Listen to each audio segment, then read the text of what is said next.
Welcome back, everyone. I've been MIA for a while, just going through some personal stuff, just wasn't motivated, busy as well. But we are doing a really interesting tuning video today. But before that, let's get some updates.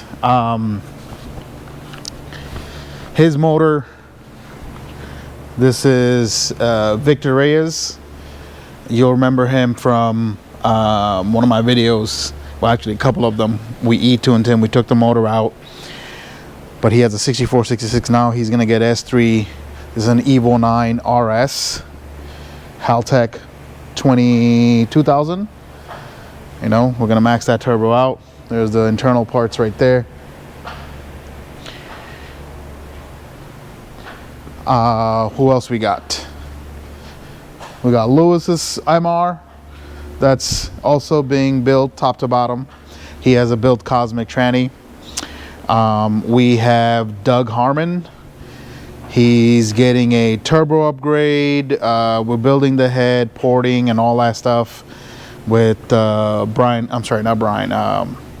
Kelford C-cams. This should be done in like a couple of weeks. And we have Aaron's car. This came from a different shop. You know, had some issues where they couldn't pinpoint what it was. Ended up being like a spring. I mean, good that the previous shop is covering him, but we're going to be tuning it. This is also an MR with built Cosmic. The Trailblazer, we started it up, but this is the third time this is happening. Something in the fuel system inside always pops. I feel like because this is not a return style, we might have to convert him. We did put a 450 in there, and I believe the pressure might be too much for the stock regulator inside. So it keeps, you know, blowing fittings off and we lose pressure. So we're gonna correct that this week. Jamaica is done on our part, but he is really, what's the word I'm looking for? Particular about what he wants in his car. So let me give you a rundown. He's got our drag block with S3 cams. This is also an Evo 9. He's got the JMF. He's got 8 injectors in there, quad pumps, built tranny, built, you know, everything. He's got a Xona 105. You know, we're going for, you know, 4 digits here. And we're making the upper intercooler pipe. We have everything ready. And right before the weld, he's like, you know what? I'm gonna make my Alpha Locks green. So we had to send it out to get a powder coat. Other than that, this would have been done by now.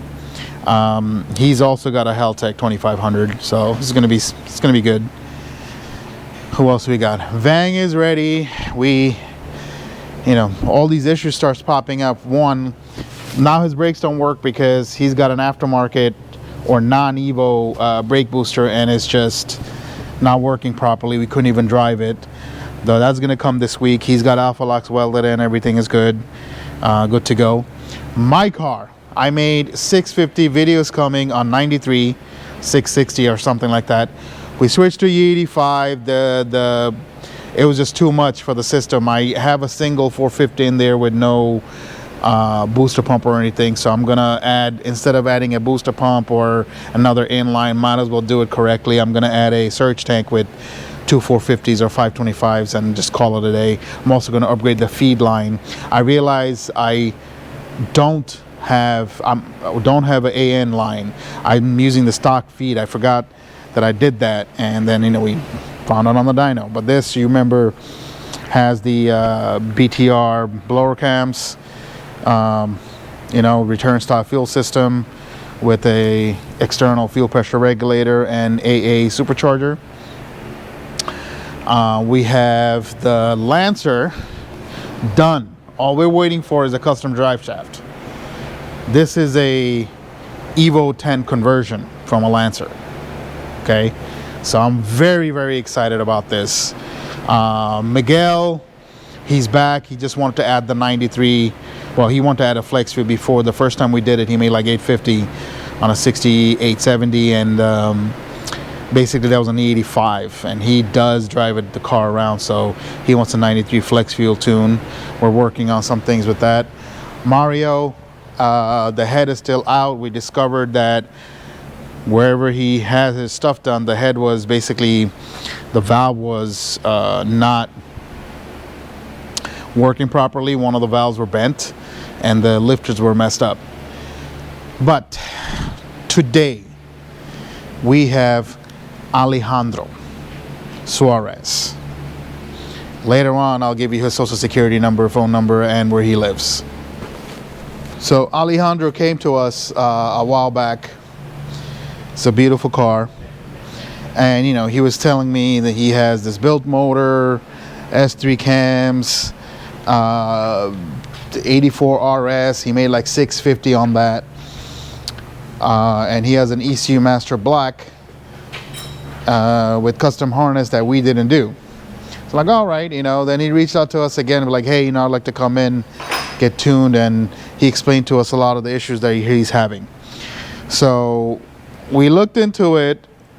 Some of the stuff that we had to do, first of all, he had hella wiring issues.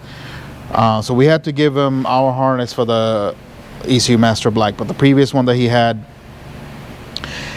I don't know what they were doing, the previous shop, but shit was messed up. We looked inside, you know, the wiring. They changed a lot of stuff out just to compensate for the wiring issues that he had, but they never solved it. He would have fans running all the time, car wouldn't start sometimes, he'd have to put the old ECU back, and a whole bunch of issues. So when we dug into it, we realized that the stock harness was messed up, and then he told us that the stock harness was actually replaced. So what happened basically was they replaced it, they never fixed the original issues, it got messed up again. Fuse kept on blowing. That's just in the engine bay. There was grounding issue, this, that. And then his fuel pumps. He has a surge tank. It's a very nice setup. He has a radium surge tank with two external Bosch 44 pumps that was wired incorrectly. It's ECU triggered the pumps, but it wasn't, it wasn't good. And he has a radium dual pumps inside the tank as well. They're using a radium hanger, so that needed to be fixed. Once we got all that done and the ECU wired correctly according to ECU Master and all that stuff, there was still some issues, and then we narrowed everything down where his internal ignition switch, there was a whole bunch of wire cuts and put in. I figured that they was trying to solve the issue, and power was always on when the car was turned, things like that, and they figured that it was the ignition switch and whatnot, but that wasn't the case. We put everything back, everything corrected. Now he's good. His turbo was also out of commission, so he replaced it, and currently, as it sits, these are his mods. He has the rzcrew manifold. We'll see how that does. And you know what, a lot of people complain about this. We haven't had an issue. Sometimes there's a leak, but you just gotta tighten stuff up and Loctite them. He has built bottom, Darton sleeve, stock crank, 2.0 S3 cams. I think it's ported. He's got what is this, 6-inch, 5-inch something front mount. And then he's got the Xona 105 with the 93 vband hot side, and then this is an ETS kit as well, running an ECU Master, 4 2150s and 2 walbro 450s in the back. 2 walbro 450s in tank, and then 2 Bosch 44s. Now, the only thing that I would say it's holding this car back, well, 2 things, from making the max power that it can possibly can. One, he has a twin disc Exeddy, so that's not going to be able to take everything this turbo can offer. The second thing is the fuel is good. The 2150s are good, but around 950 I found that no matter what you do, it's cutting too close for the maximum limits of these injectors, even with the pumps that we have. But we'll see. We like to go, 1,000 plus. We like to go 8 injectors. Can it be done? Of course, but you're running like at the ragged limit of the injectors. I typically don't want to do that on cars that are going to be street driven. But this is a wonderful setup. I love the way the car drives. It's very, very smooth. Awesome. And that's an awesome turbo. We've been using this ever since we got our hands on them with great success. So more videos to come on that.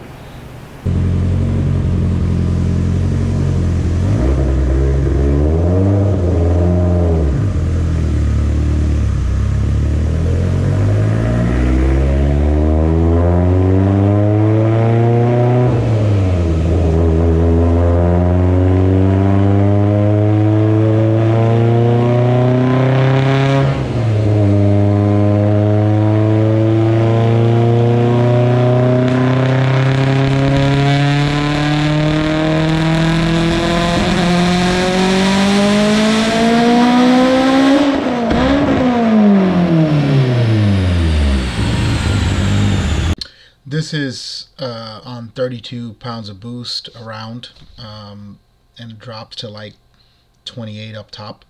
No wastegate. This is bass, and it's running a little rich down below. That's where you hear those popping, but we're going to try to sort that out.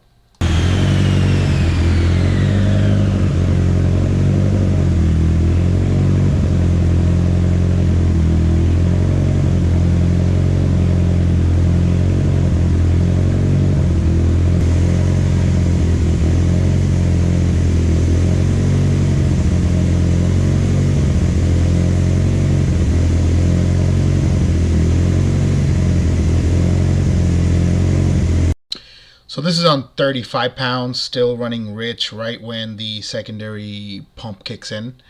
We're going to have to sort that out. Still moderate timing. There's nothing really in it. We're just dialing in the boost at this point.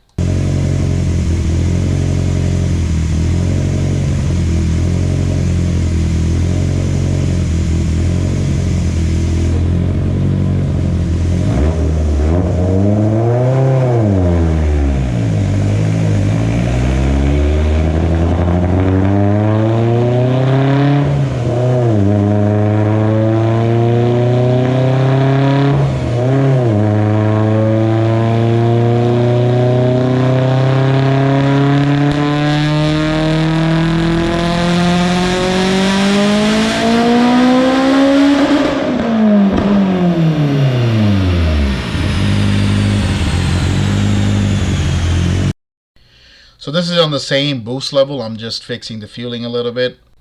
So now I'm going to turn up the boost to where I want it to be.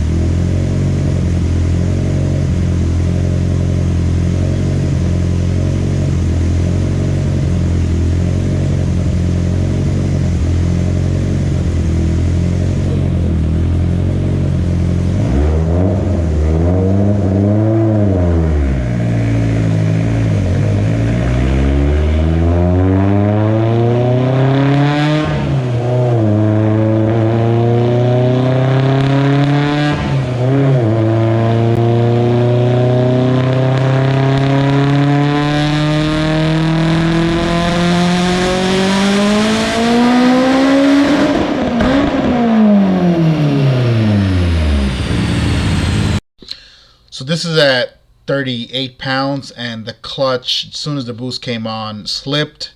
I backed off just a little hair bit, and it caught again, and it was just in and out the whole time, and it's done. We're not going to be able to hold this for long. It's on its way out. He's fine at like 700 or even late high sixes, but at 520 torque, it's not going to hold.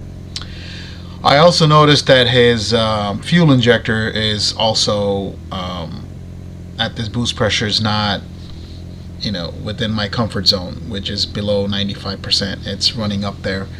I am gonna add some timing into it, just do a last run and see where that gets us, even with the slipping clutch.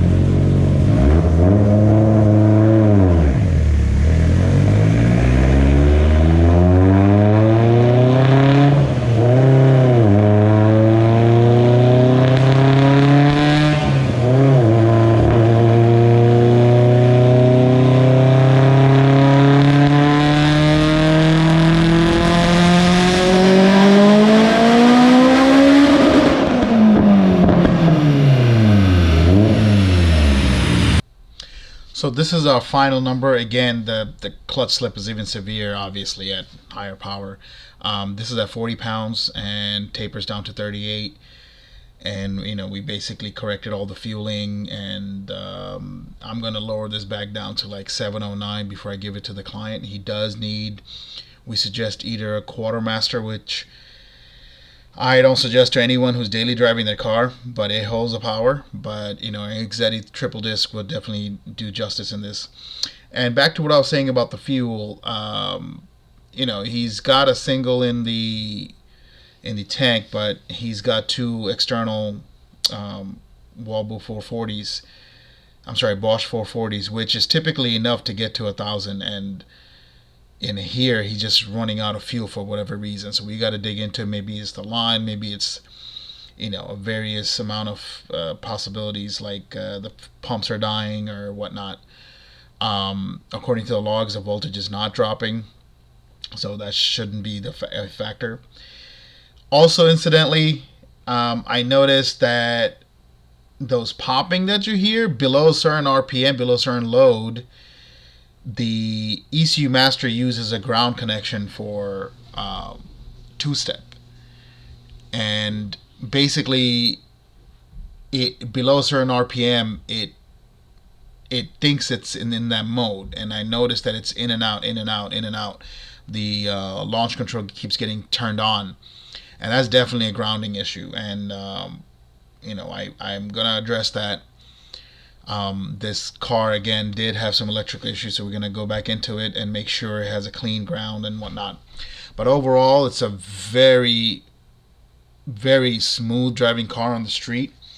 And Alejandro basically suffered with this car for a while, and he's going to be so surprised because the car is a completely different beast. He, before he dropped it off, we drove the car. He was in the car, and I saw all the issues that he were having. But he's going to be very, very happy. And, I feel for him because he had the car for a while. He's didn't get to put any miles on it really after the build. And it was because of the way the car was. And I completely understand that. It's, when my car is under, everything feels just bad. And that's what makes us car guys, right? Those little things that don't matter to people. It matters so much to us that can affect us emotionally in our day when our car is not running right. But that's what we're here. So if anyone interested in this setup, we do offer a complete package with the harness, tune, and all that stuff. Just contact me. I'll go through it with you. Most people, to be honest, you won't need it. This is like in a very extreme scenario. Plus, you won't pass inspection with aftermarket ECU. So, that's something to think about. Again, thank you guys for watching. Don't forget to subscribe. And until next time, be kind to each other.